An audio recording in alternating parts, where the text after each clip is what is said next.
Welcome back to the Out of Bounds podcast. My name's Gavin Williams alongside Charlie Calieri. We have some currently breaking news. I am distraught, folks. As we were just about to plan our episode, we did. We got it all planned out. We're ready to start. Breaking news from Adam Schefter. Joe Brady is the new head coach of the Buffalo Bills for a 5-year deal. Charlie, I'm going to let you go right into this. I am, and this is my initial, I have not said a single This is raw word. reaction. My head was in my hands when Gavin clicked record on this. Initial thoughts is we're screwed, honestly.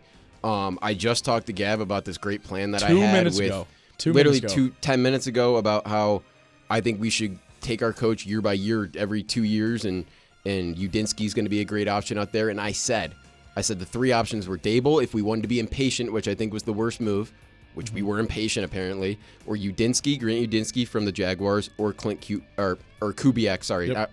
Clint Kubiak from the Seahawks, which obviously we can't interview until after the Super Bowl, which we will be previewing in this episode.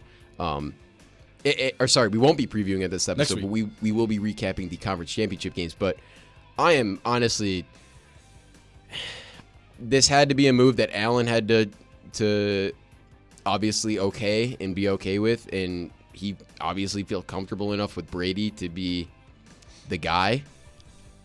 From a guy that hasn't been on the sideline calling plays since he's been the OC, I think that's a tough transition going down onto the field. I don't know how he's going to be clock management-wise, timeout management-wise. There's just too many question marks. There's a lot of question marks with Joe Brady, and I don't know if I did not expect that. I'm going to give my quick outsider opinion. I just think that this was the worst-case scenario that could have happened, specifically for the franchise. I think the worst part about this, sorry to cut you off, I think the worst part about this whole thing is the 5-year deal. Yeah, that's I'm fine with the guy that's familiar with. He's been here since 2022. He knows the offense. He is the schemer for the offense. It's been his offense the last 3.5 seasons since Dorsey left. But 5-year deal.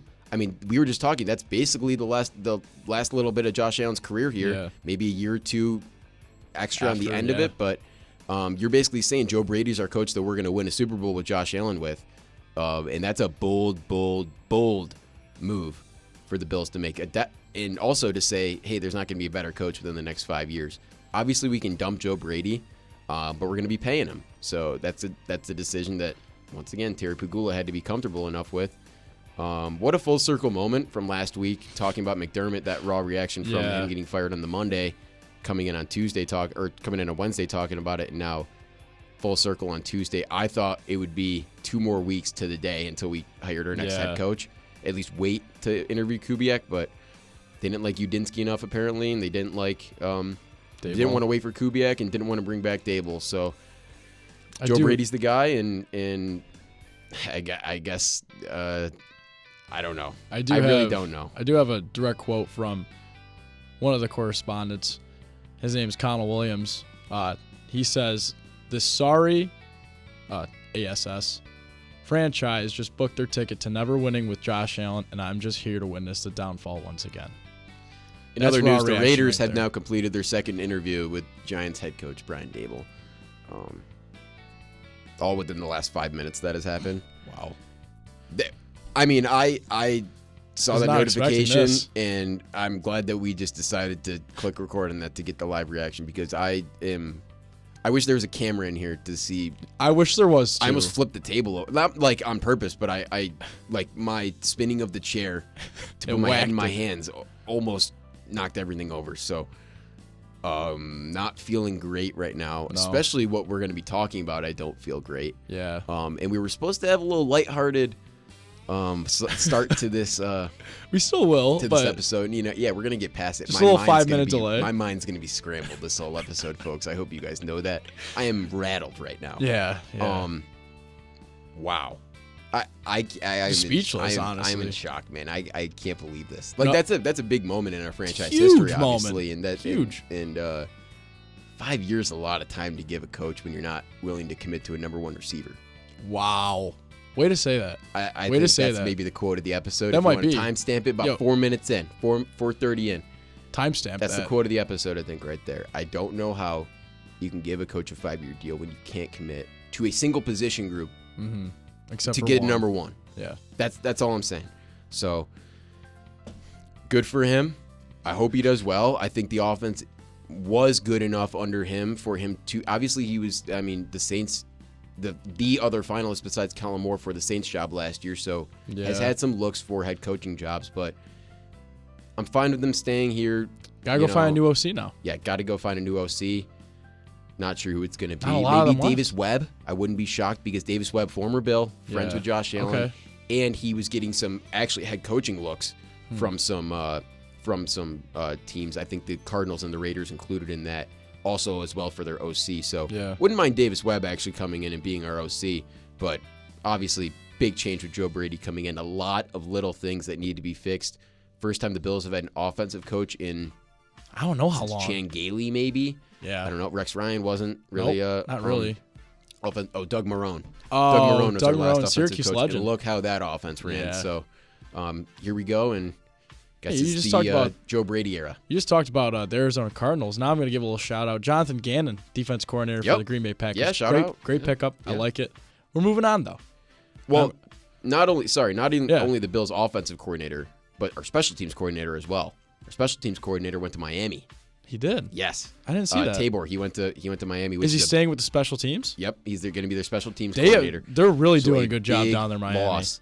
Yeah, he must have been friends with Halfley or something. Or Eric Sullivan. But that's a huge loss for us. They're on the move right now. And that was the guy at the end of the game that was talking to McDermott on the sideline there. I don't know if you remember that little. I don't remember that little 30 like right before the end when we.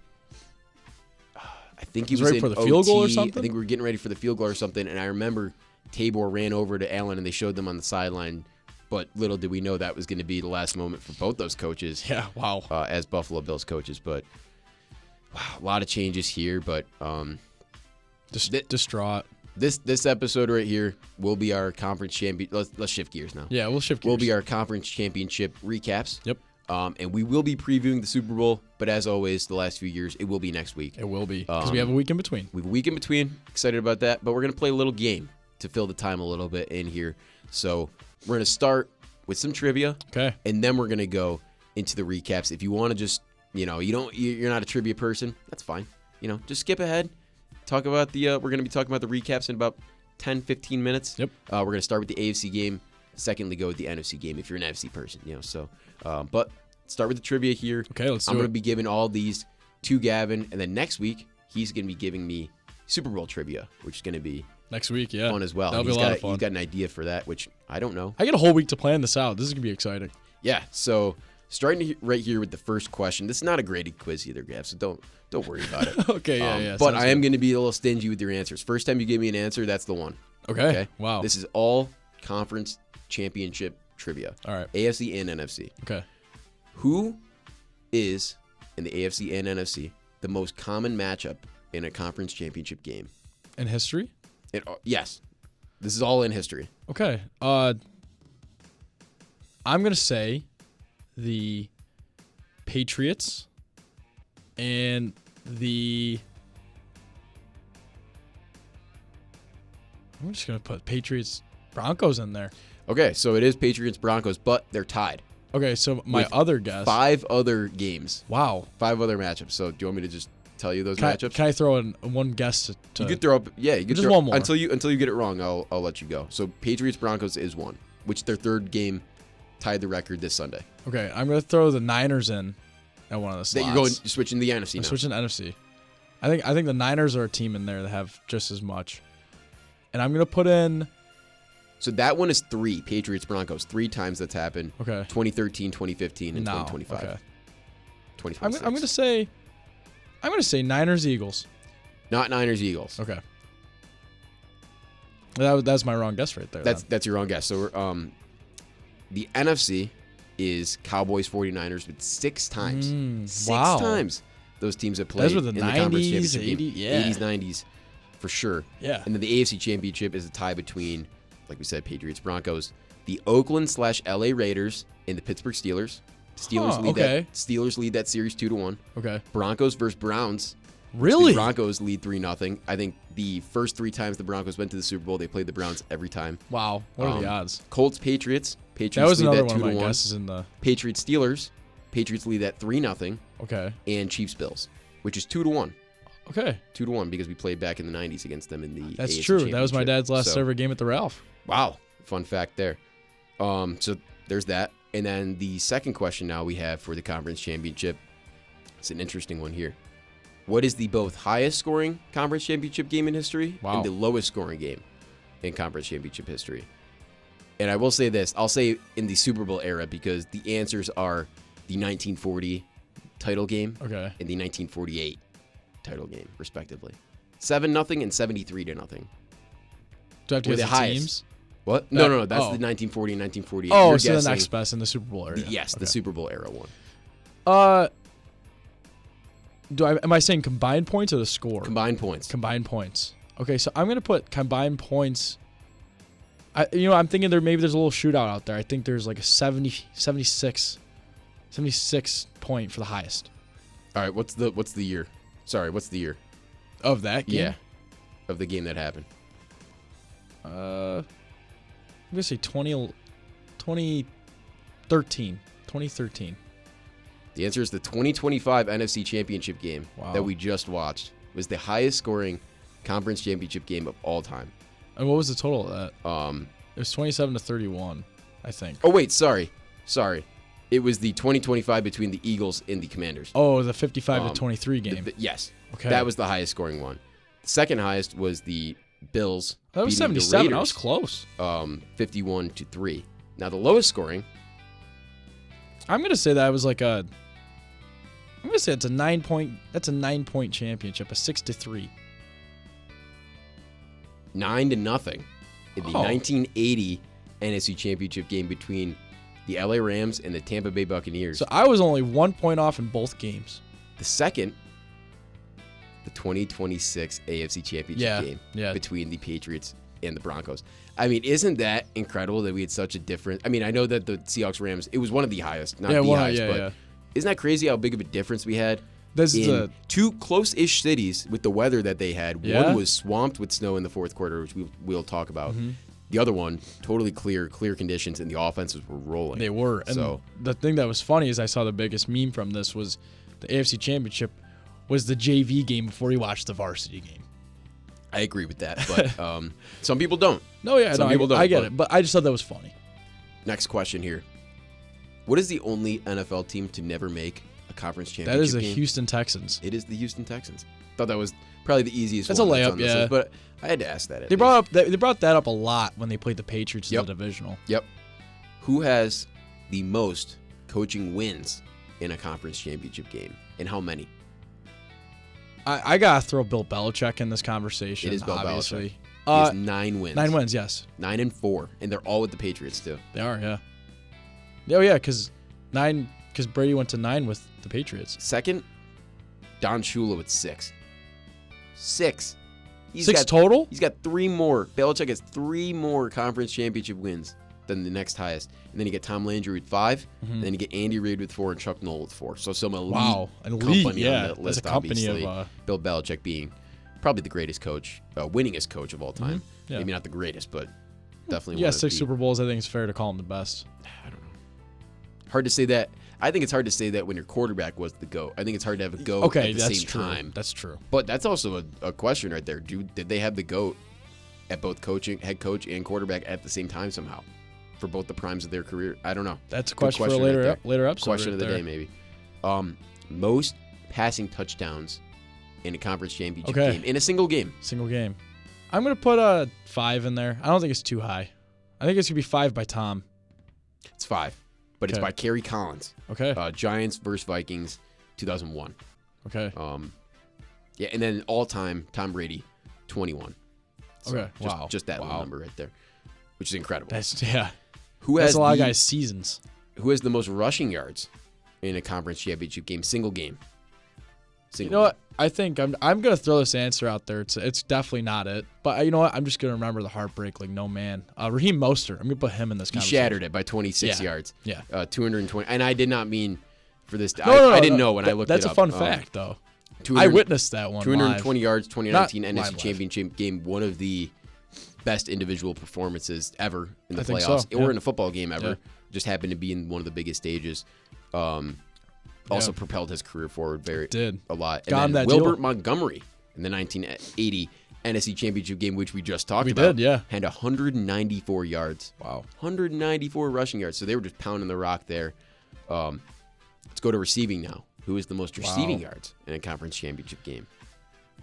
Ooh, I got two guys on my, but I know like one of them's wrong, and one of them could be right. I'm gonna put Randy Moss in on this when he was on the Patriots for that undefeated season. You know what? That is a great guess, but he's not even on the list, on the top 5 list. Is Jerry on the list? Jerry Rice? No. Okay, those are my two guys that I had. Okay. This is interesting. There's one guy that's on here twice. Wow. He was a stud. And let me just say that JSN had 153. He did. And the 6th guy on this list has 180. So the game that JSN just had was one of the best of all time. Wow. And it's the recent top performance that it says on here, but still not even 25 yards away from the 6th most. The 6th most, I think this list is just super interesting. Yeah, just go for it. Yeah. Julio Jones at 180 against in the the 2017 NFC Championship game. Against the Packers, yep. And now, in 2016, we had 2 guys. One guy at 180 yards in the AFC Championship game. One guy at 182 in the NFC Championship game. Is DT one of them? No. Julio Jones did it again. Wow. The year before, 182. Maybe that's the one I'm thinking about. Where You're never going to guess the 2016 guy. 7-11. He was always open. Chris Hogan, 180 yards in the 2016 AFC Championship game. Incredible. Lacrosse right there. Incredible right there. And then Cliff Branch with 186 in 1977. And in 1976, it was Fred Bilenkoff. Shout out. Wait, is it the Fred? That was the second. Biletnikoff? As in like that was second. Oh, we didn't even say number 1. But I'm saying like Biletnikoff, yes. So that's the second one. That's the wide receiver award for college football right there. Oh yeah, if you're it is. Yeah. If you're the best wide receiver in college football, Biletnikoff. He had 190, and the leader had 192. Okay. In 1994. 94 NFC what? Championship. NFC. Game. Okay, because I was gonna throw in an Andre Reed right there, who they play in 94? So is this like Mike Irvin right here? It is Michael Irvin. Okay, yeah, because they played the Cowboys in the Super Bowl. Yeah. Okay, yeah. So, Michael Irvin right there, which was a guessable guy. That's a gettable guy right there. This one right here, a little bit more of a listing one, but I want you to name the last 10 NFC and AFC championship losers in order. Okay. And if you can, tell me obviously who they played and where the game was. If you can, that's a little bonus points right there. All right. So let's start this year in the NFC. NFC, the Rams lost in Seattle. Okay. Last year, the Commanders lost to the Eagles in Philly. Yep. Year before that was Lions losing to the Niners in Santa Clara. Yep. Year before that was the Niners losing to the Eagles in Philly. Yes. Okay, so now what year? Can I ask what year this I'm is at? 2023, which is Super Bowl. So it's been our freshman year. Okay. Pretty sure, right? So Super Bowl 57. 57. Okay, so that was the one in Arizona that year for the Super Bowl. Yep. Okay, so now because now I know the person, but the year before the Rams won. So who is it in between? I'm gonna say the Niners won this year. Who did the Niners beat in this one? 23. No, the Eagles won this year. The Eagles. But you already guessed that one. You already guessed that one. Yeah, sorry. So I am on the Rams here. Yes. Okay.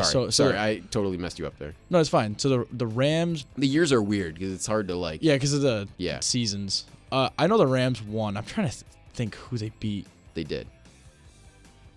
Who was in this? Oh, then the Rams beat the Niners in Inglewood. They did. That was a great game. That was Jimmy Garoppolo's last minute interception. Yes, it was. Okay. Year before that. Now we're on 22. No, 21 technically. So the 2020 season. Okay, so this is Tampa beating my Green Bay Packers. The last in Lambeau. time a home team lost in the NFC Championship was game. Green Bay Packers losing at home. Okay, now the year before that was the Niners monkey stomp against the Green Bay Packers in Santa Clara. Yes. And this is kind of just you guessing the games instead of the losers, but it's still fun. Yeah. The year before that, so before the Niners' first time they went to. That was the Niners' first time. Now we're before COVID. Yeah, now this is. Okay, so now this is. So that Niners Chiefs game was the last Super Bowl before COVID. So now I have to rewind and think about who was the last before COVID matchup before the Niners Chiefs. Before the COVID. Before the COVID, yeah. I'm trying to think. Tommy Lee Lewis. Tommy Lee Lewis. They go off in this game or something? No. I that's not helping me. No, that should help you. Tommy Lee Lewis. Sure. I don't know why I'm blanking on this. The New Orleans Saints lost to the LA Rams. Oh, Tommy Lee. Okay. Tommy Lee Lewis on the PI. Yep. He was a receiver. You want me to just give you the last two? Well, right here? I can guess. Or you wanna... So the year before that was Philly beating the Vikings. You want to talk about a monkey stomp? Philly beating the Vikings at home. Yep. Year before that, Atlanta beating the Packers at home. We'll end it there in 2017, and we will go back to... That was a pretty good run right there. And then I'm better with the NFC than I am the AFC. I don't think I can go this far in the AFC. I think, yeah, it's tough, but I think it's... It's probably gettable, though. It's a good question. So the AFC... Yeah, start this year. Oh, obviously the Patriots beat the Broncos in Mile High. Yep. And then last year was the Chiefs beating the Bills at home. Yep. And this hurts just as me. As you for this one. And then the year before that was the Chiefs again. No, yeah, the Chiefs again beating the Bengals. No. Oh, it was the Oh, sorry, the Ravens lost at home to the Chiefs. Yes, they did. And then the year before that was the Bengals losing to the Chiefs and Burrow. Burrowhead. And Burrowhead. The year before that was the Bills losing to the Chiefs. No. So is that the year that Burrowhead? Yeah, I was gonna say you missed the Burrowhead. So Burrowhead. So that was the Cincinnati Bengals beating the Chiefs and Burrowhead. The year before that was the Bills. Was it not the Bills Chiefs? Yep. And the Bills losing to the Chiefs because that was the same year the Packers were on the other side with Tampa. Yep. Okay. Year before that was. Wait. This is one right here. That's a pull of a game. This one is? Yes. I think incredible run by the Chiefs. I think this is the Texans losing to the Chiefs. No, the Texans have never made a conference championship. Oh, game, yes, that was a divisional like we round. just talked about. Poop. You're close though. It's the Titans. The Titans, yes. The Titans were the 4 seed that year, and they went on a run. They were the 1 seed the next year. Because this was Tom Brady's last year in New England, so that means the year before that was New England playing. There you go. Who would the Patriots play in in the AFC Championship? Transition of power. Yeah, this is now where the Patriots went on a run. Well, was this transition of power? Was this game? I think this was this Broncos? I'm going too early, aren't I? Yeah, you're thinking about way too hard.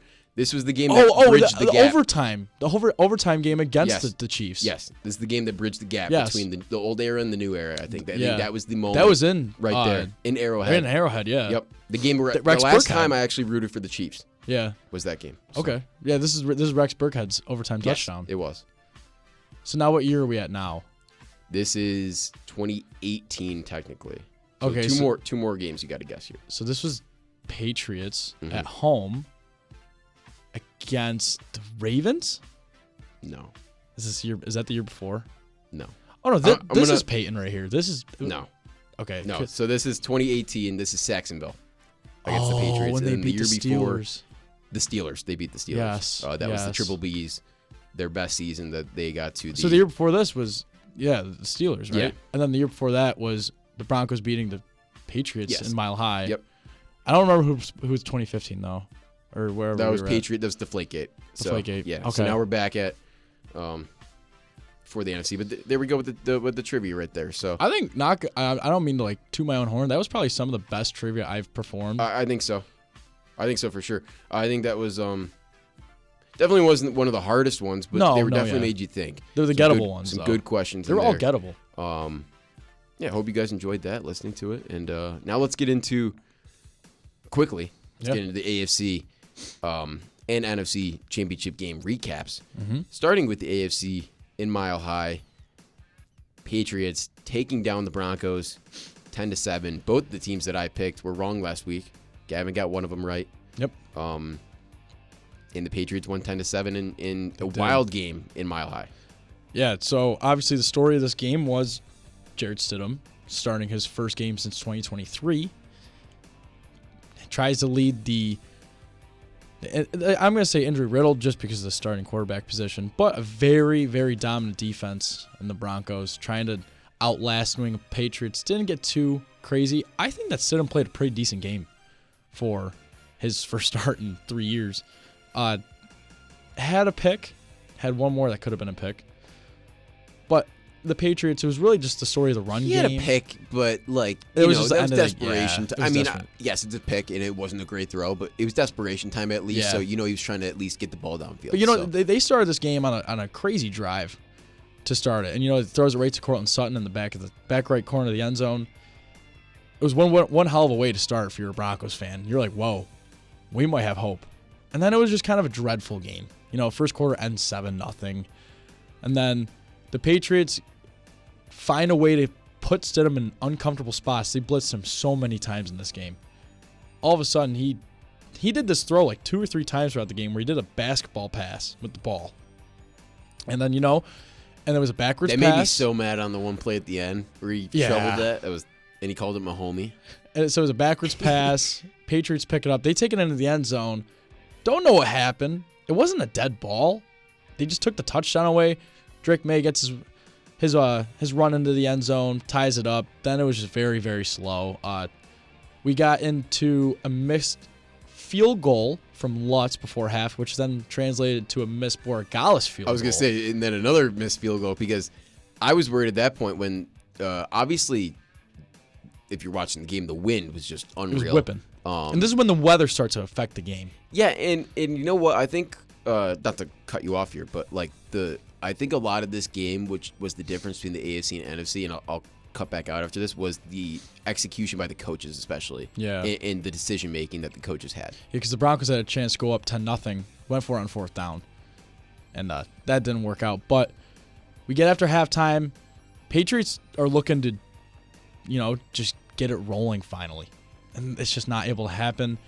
We see a lot of, whether it's punts, whether it's turnovers on down, just kind of in a roll here from here to the rest of the game. Then we had Borregales hit a field goal, go up 10-7. Then it was just kind of slow after that. Turnovers and punts. Speaking about a specific punt, though, which almost set the Broncos up to tie the game. Bryce Behringer, my guy from Michigan State, hits, I think, about a 25-yard punt, 20-yard punt. It was awful. I know the conditions were bad, but he set them up. The Broncos were on the 35-yard line going in. That was one of the worst shanks I've seen in a while. It was bad. And, the Broncos are poised now. We have Will Lutz, clutch in these moments. And, the Patriots defense find a way to stop him down, force 4th down. Broncos try to tie it up, and Lutz misses again. And then after we have some breaking news. Yeah, you got some. We have some breaking news from Adam Schefter. The Titans are now set to hire former Giants head coach Brian Daboll as their OC. Wow. Contingent on him not getting the Raiders head coaching job. What a move by the Titans right there. That'd be amazing. Him as the OC. Yeah. Wow. That'd be amazing. Wow. I mean, the Titans, I like that. They're going all in. New era. They're getting new uniforms, new stadium next year. Yep. New quarterback this year. I like the way that the Robert Titans Saleh are is their head coach. Now. I like that. See, this is what we're talking about. I mean, we both love Bob Saleh. So we do. I love that. They're on a him great going move. out, them going out and getting a fiery guy like that. I still think he's a good coach in there somewhere. Head coach in there somewhere. I think he is. I just don't think the Jets were the right spot for him. They just weren't. This is not the right spot for a lot of people. That is the Titans or Raiders for the St. Francis alum Brian Daboll after that Joe Brady news right there. That's incredible right there. The dominoes are going to start to fall now. They are. But there's not too much to talk about the rest of this game except Drake May punching his ticket to the Super Bowl for the Patriots, their 12th Super Bowl. one hell of an accomplishment for them. I will give credit where credit is due. In this game, like you were saying, Drake May was the perfect game manager in this game. He was the perfect New England Patriots quarterback that they needed him to be. He was Brady-esque. Yeah. Hate to be that guy. He was Brady-esque. The only thing that he did better was run the ball. And that's what won the game, was his feet. He picked and chose the right times, especially when to run the ball, when to do it effectively, and when to put his head down when he really needed to and get those extra yards. In the snow, gutty game. Great game from Ramondre Stevenson, too, with some of the runs that he had. But just not a great passing-wise game, obviously, for either quarterback. But the way that's what pushed New England over the edge was May's ability to get out of the pocket and scramble when Stidham just couldn't do that. Exactly. So, with that being said, the New England Patriots are the AFC champions. You'll be seeing them in 2 weeks against who we will talk about in just a minute. I do have a really fun little tiny game, nothing crazy. Okay. Charles, I'm going to ask you. All right. The last 5 NFC championship games, right? Okay. I'm going to ask you to rank them. Ooh. Okay? We're going to do a blind ranking. NFC championship games? NFC championship games, blind rank. Blind rank? Blind rank. I hate the blind ranks. First game up. Because they're hard. They are. And they're fun, though. First game up, we have... Can I get the bank of games first or no? Oh, it was blind rank. It's blind rank. But it will be the 5 most recent if you do remember that. I mean, you did just ask me. I did just ask you, yeah. So we have the Eagles against the Niners and the 31-7 victory. It's number 5. The injury-riddled. That's number 5. Josh Johnson was the QB. Brock Purdy went out in the first play of the game, I think. Second play. Broke his hand, right? And you already knew the Eagles were probably going to win that game anyway before that game. McCaffrey's first year in San Fran, I'm pretty sure as well. That's got to be number 5. Next game up, we have the most recent Seahawks versus Rams. Oh, my God. I was hoping you wouldn't put that one, no. I'm going to go... Honestly, I'm going 1. I don't know why I'm blanking about the other ones right now, even though I just read them. A lot of news being broke today. There is, yeah. So a lot going on. But I know it might be recency bias, but those 3 games, I know we're only talking about the one, but the 3 games that they gave us this year were just incredible. Thank you, Seahawks and Rams, for that watching. We needed that. That 10 hours of watching football right there between those 3 games was just some of the 10 best hours of football I've watched. And I think that championship game was the perfect third game of that trilogy, kind of like the Bears-Packers as well. That trilogy was incredible this year, so I think that one deserves the number 1 spot, even if there is another one that might deserve it too. Next game up, so we have 2 spots filled currently. We have the Eagles 49ers at 5. Yep. And we have Seahawks Rams at 1. Yep. Yeah. So we have right in the middle sandwich right here. Yeah. Next game up, we have the Rams Niners.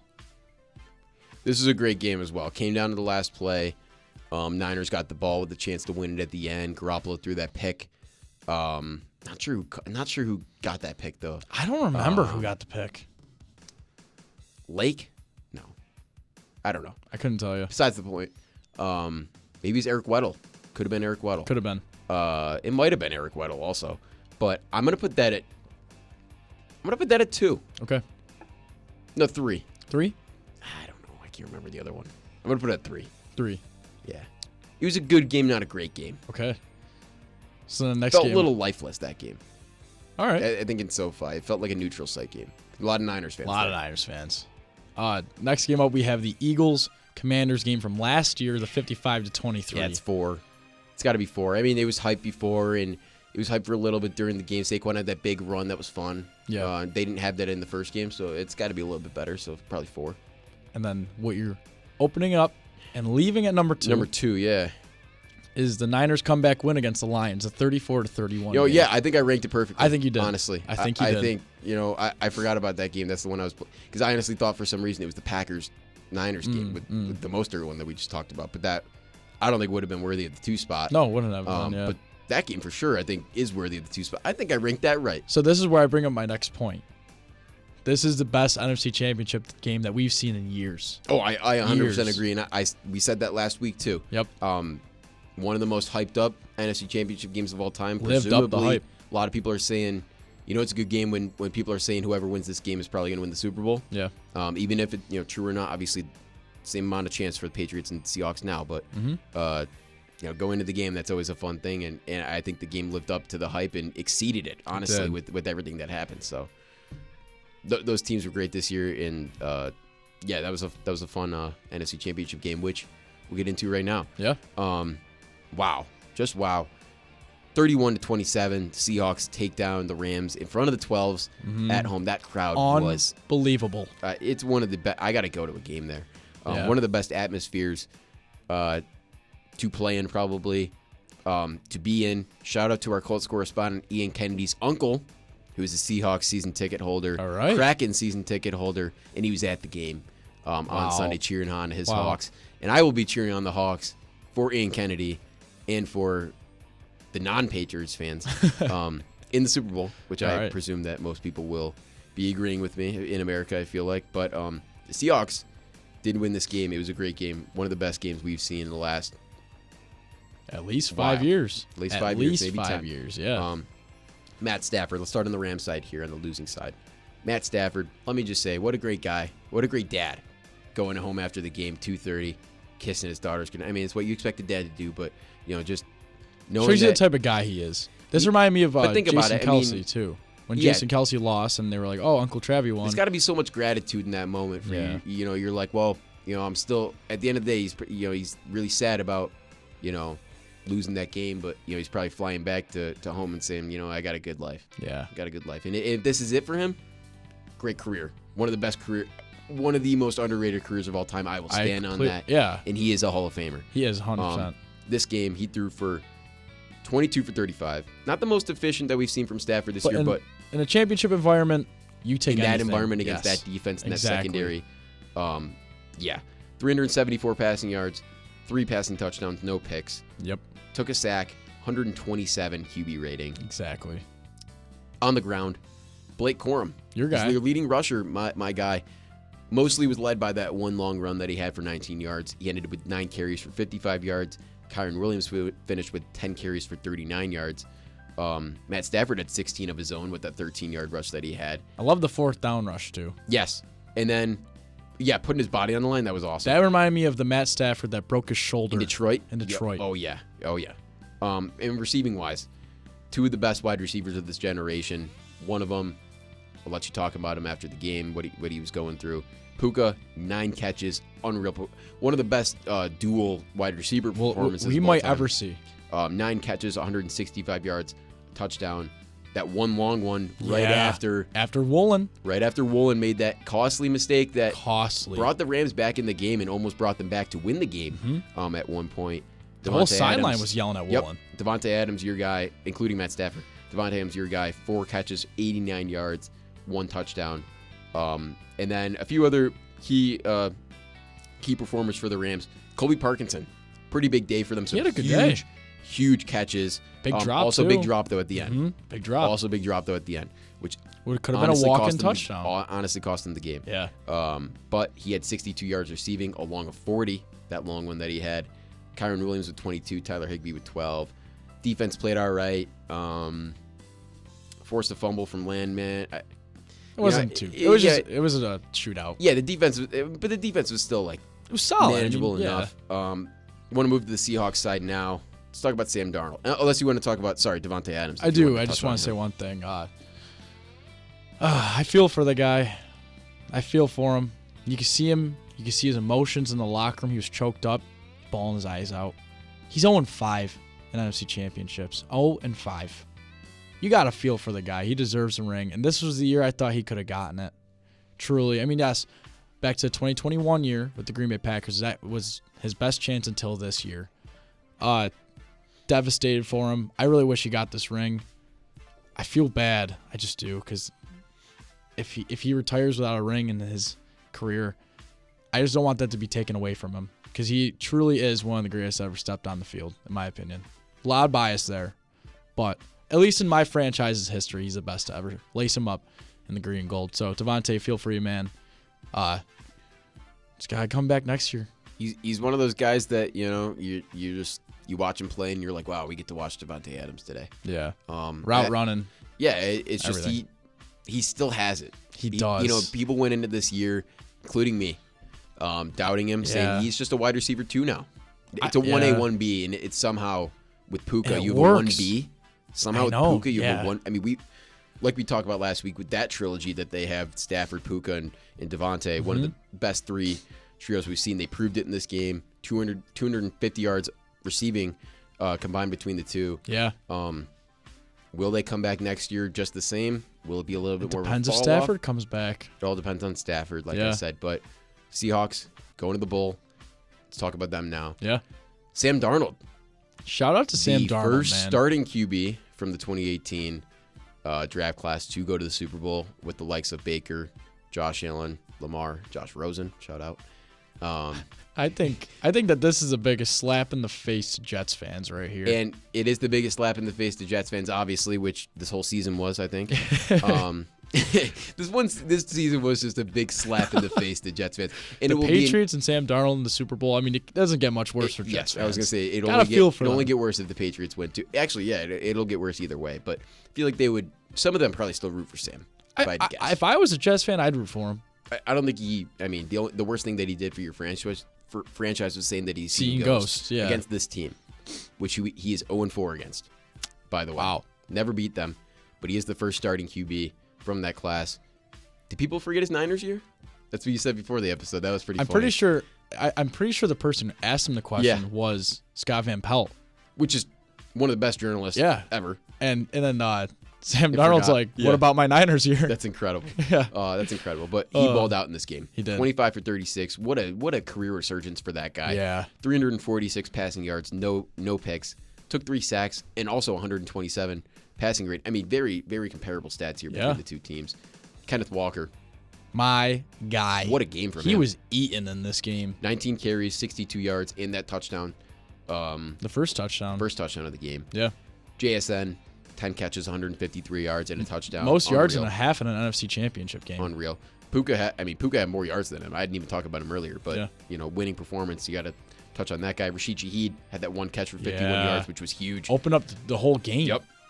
Kenneth Walker actually had 49 receiving yards as well. Sure did. Cooper Kupp had some big catches, 4 catches for 36 yards and a touchdown. Crucial first downs. Yes, exactly what he does best, what he used to do best in LA. That was just a little sample size of what we used to get, besides those little like fadeaway routes or whatever he used to run. But and then you got Helani, 27 receiving yards. Jake Bobo with his 4th catch of the year and first touchdown first touchdown of the year.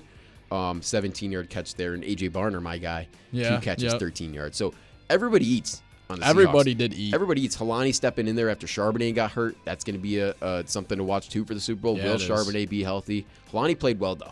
We'll give him that. He played pretty well. I think there were some questionable moments about just like this the way wouldn't of be reading sustainable the whole over the season with Walker, but I think now Walker can handle one game by himself. Now he gets another 2 weeks off where he could probably handle another game by himself if he really needs to. So that's true. They probably don't need, obviously, Helani to do too much, or if Charbonnet can't go.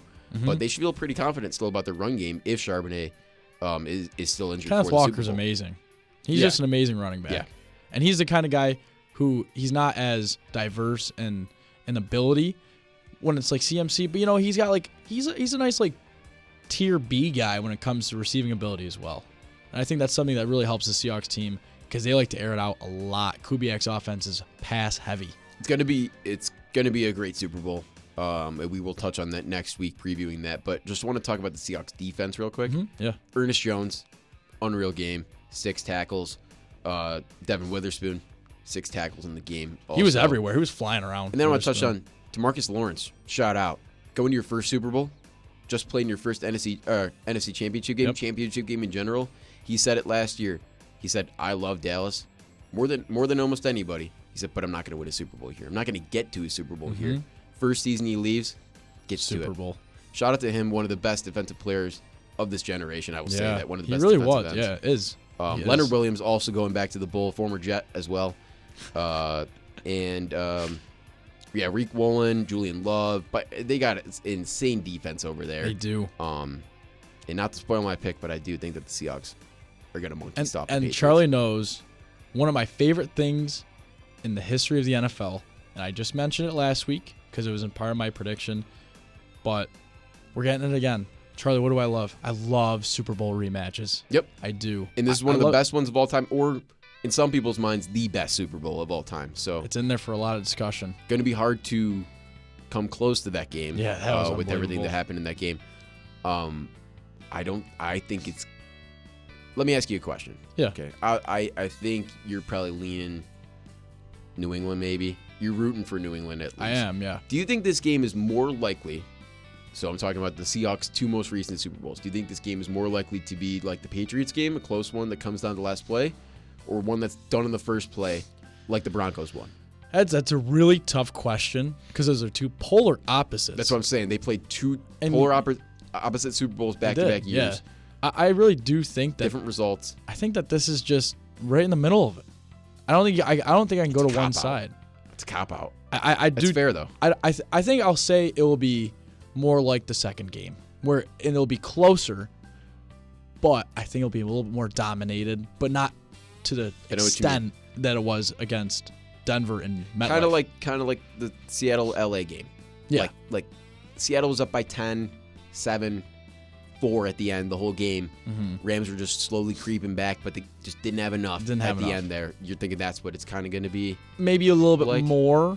Okay. Like where they cut it to 10. And they cut it to 8. Yep. But maybe and then whoever scores. That's the topper. Okay. That's a cherry on top of the cake. Just wondering there for my own I'm assuming you think this is just going to be like the blowout.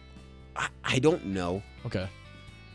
Because honestly, it's a tough question, I think if it's a close game, I think the Patriots win. I think that guy. But the way that they play in close games, and their defense is really stepping up. Vrabel knows how to work that. I don't even know. He just knows how to coach, man. I think this is what's. So I was going to talk to you about this. I will say, I love Mike McDonald, first of all. 3rd time in NFL history, coaches are playing in the Super Bowl with the same name. And they've all been Mikes. Wow. They've all been Mikes, all 3 times. Mike McCarthy and Mike Tomlin. Yep. There was one back in the 80s. One back there, and then this year. And then this year. Wow. Pretty cool stat right there. That is pretty cool. But Mike McDonald, I love that guy. I think he's one of the most aggressive head coaches in the league. I think he's one of the best head coaches in the league, even though he's a young guy. And I think that his aggressiveness will either lead to the Patriots winning that close game or them dominating the game like they did. I don't think any Super Bowl is going to be like that Broncos. That was bad. Seahawks one, but I think it could be along those lines maybe. One I hope not, but we've seen a lot of good Super Bowls in a row. We're due for a dud. We're due for a dud. It's got to be. There's got to be. But this season was so great. Yeah. And usually the great seasons don't end with the great Super Bowl. I will say that. That's true. I will say that. So. Something that I just really wanted to point out really quickly. Speaking about, because we always find a way to mention our teams somehow in here. We both have, especially the Bills, have one of the best quarterbacks in the league right now. And, we have. Do we? I think Jordan Love's in the conversation. Okay. But even going back to Aaron Rodgers for me, always having these really good quarterbacks. But I think this is where we perfectly see this season really summed it up of what you need to get to the Super Bowl, and that is coaching. At the end of the day, it doesn't matter how good a player is. We see Drake May and Sam Darnold in the Super Bowl. It shows you the coaching matters. It shows you how it doesn't even matter if it's a first-year head coach, how much of a difference it can make a franchise to where it's Super Bowl contenders or bottom of the line. So I'm going to ask you a question here. Would you say this is the most talent the NFL has ever had? Top to bottom. Coaches-wise, players-wise, okay. Knowledge-wise, this GMs, season or just in general? This season, I would say I think every year, personally, I think every year it gets better. It does. I think the talent pool gets better. I think it does. Do you think this season, with all the injuries because, we see so many backup quarterbacks play this year, right? So many, obviously that helps with that you're seeing more players, so you think the talent's a little bit better, right? With a little bit more injuries. You're not going to expect this question right here. Okay. I'm trying to phrase it the right way. Do you think that the amount of players that played this year will help a case for the NFL expanding, or do you think that would hurt a case for expansion because they say, hey, all these guys are getting hurt. We can't have more teams and 2 more teams and 4 more quarterbacks and 6 more starting running backs playing in the league if they're all going to get hurt. So I'm going to answer both your questions. Yeah. But you know what I mean by that? I do. Your first question was, is this the most talent? Yeah. I'm going to say no. Okay. Because of injuries, we've seen a lot of it. And I think of like the most talent, I remember like from 2015 to 2019, like that talent where you didn't see too many injuries and they were all just flying around. Now to your second question. But I think the bottom of the bottom guys were worse then. They were. Now. They were the bottom of the bottom were worse. I think it's a higher floor now than back then. I think maybe that's my. This is the answer to your second question. Yep. I think that these guys who are on the bottom on the rise, they have the talent so that you can go out there and make an expansion. That's the point I was trying to make. You see, there's some great quarterbacks in the UFL right now. I think a few that could be guys that plug it better than Jarrett Stidham. Yeah. That could play in the AFC Championship game. Not saying who, because I don't really know, but still, there's some guys out there that could be better. I don't know the full breakdowns of, I don't know they would have to expand the rosters probably to like 55 and add, so that's you have to add 2. You can't that's just add opening 1. up, 32 times 2, which is 64 plus 110 rosters, 174 roster spots with expanding 2 teams. Do you think there's 174? That's the best question right here. Is there 174, obviously split between positions, players that can make up, the rest of NFL teams and, go into the expanded teams and make a competent team? I think you could, because whenever you bring in an expansion team, you have an expansion draft, which helps split up the talent. Yep. And I think when you split up talent... How do you think that would work in the NFL? Because that would be pretty... With 2 teams, that would be very interesting to see. That would be. The rosters would be completely different, and you would see guys that would typically be a 4th string be a starter. You know what? I think that makes the NFL more... Honestly, I think it makes it more interesting. I think so, too. And I think I'd love to see what some of these guys who are flipping on practice squad and the 53-man roster, I think this is where you see these guys show why that they deserve to play. Exactly. That's definitely what I'm thinking, because you already have 174 players in the pool, because you already got the practice squads. Yep. You got the reserve guy. You got the guys that are hurt. Guys on waivers. And then you got the, obviously the UFL, the incoming draft class that's coming in college football. So, I think especially with college football getting and now with everything right expanding. So it's like, I think at some point the NFL really needs to talk about, hey, we have, the highest floor that we have right now, and that's a good stepping stone to go to the next level. And then, that floor does fall back down when you expand, but it's going to go back up eventually, like it did from 2002 to now when the Texans came in. That floor rose, obviously. Back then we were seeing still guys have day jobs probably in playing in the. I mean, maybe not 2002, but you know what I mean. Yeah. Like, I also think with the talent that we see now. I think I'm gonna add in just one more point to this conversation, is what we're seeing with the growth of the group of 5 teams, and this is a really weird way to analogy to bring in, but when you see these group of 5 teams really performing against top 25 teams in the country, I think that's where another key point to this conversation adds in, that even the group of 5 play is getting better. And why is it getting better? Because, maybe it's the trickle-down effect of the NCAA where some of these guys get the NIL, but still. Honestly, too, and these are questions that we can keep talking about, but does expansion also help NIL help regulate NIL? I think it could. Because, you might be like, well, 2 more teams, you're going to get a little bit more of a shot. I don't know. It That's depends. Kind of a hard I think the answer to that question depends on if you change the years in the NFL where you only have to play 2 instead of 3, or because if you have more guys going out, say like you're a sophomore in college, now you can go to the draft. I think if they expanded, they would probably have to work with college football to work out some little things like that. I think that's a great move right there. Would be moving to 2 years. Yeah. Especially with the transfer portal, because I think the 3 years was because guys would sit their freshman year and then they would get 2 years to play. Yep. Now guys start right away. Yeah, they do. They know when they're recruiting. Yeah. Basically they treat high school like a freshman year now. Yeah. You guys know how it works. So it's just interesting, some questions to think about with the talent that they have in the NFL. I know it's a little bit of a tangent that we went on there, but something always interesting to think about, some expansion with the NFL in different ways of how it could come to be, because I feel like it's not that crazy to talk about. I don't think it's crazy, and I don't think they're talking about it at all, which is nuts to me, especially with, I know it's a little bit of a weird answer, but like flag football coming to the Olympics. I mean, more people are going to be watching football or know about football after that, even though it's a little bit of a different game. But, don't you want 2 new NFL teams that people, like international fans, even though they're maybe not international teams, but they could be like, hey, that's a new team. We just found out about the NFL. Here we go. I don't have to be an Arizona Cardinals fan anymore from Germany. I can be. But shout out to those guys on TikTok. I've seen those guys. They're diehard. Rise Up Red Sea.